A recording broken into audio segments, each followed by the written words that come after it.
Je vais simplement juste lire l'introduction. Donc, entre espoir et crainte, personne ne saurait dire où la pandémie de coronavirus entraînera nos sociétés et l'humanité tout entière.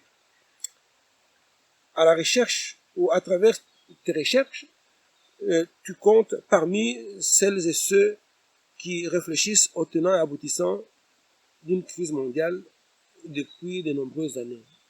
En tout cas, quand on te lit, on a exprimé tout ça. Alors, une première question qu'on aurait voulu te poser, c'est, tu es biologiste, ingénieur en formation. Avec d'autres, tu as développé la collapsologie. Pour celles et ceux qui découvrent cette discipline, pourrais-tu nous expliquer en quelques mots de quoi il s'agit? Oui, tout à fait. Alors, d'abord, j'ai envie d'insister sur le fait que c'est évidemment moi qui réponds aujourd'hui, mais que c'est vraiment un travail d'équipe. On est un trio de base, comme on aime bien se dire entre nous, avec Pablo Servigne et Raphaël Stevens.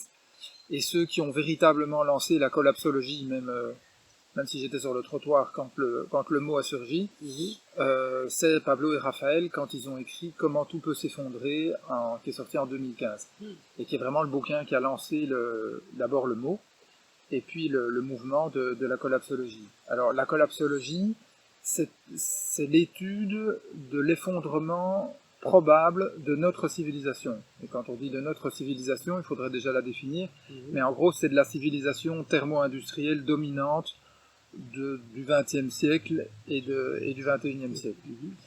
En sachant bien qu'il y a d'autres civilisations d'ailleurs qui essayent péniblement de survivre aux côtés du rouleau compresseur de la civilisation thermo-industrielle.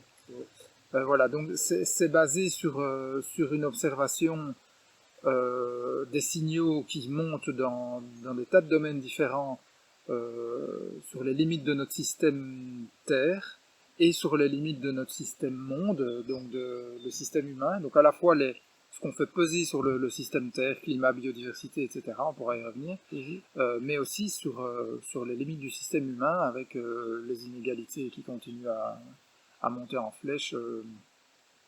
Voilà, tout ça on pourrait nuancer, mais et qui fait que l'ensemble du système n'est plus tenable. Il est juste plus tenable. Soit on en sort, on aurait pu en sortir calmement si on avait écouté les premiers grands signaux dès les années 70, hein, ça fait quand même un paquet d'années déjà. On ne l'a pas fait, on ne continue à pas le faire, hein, on pourra en reparler aussi.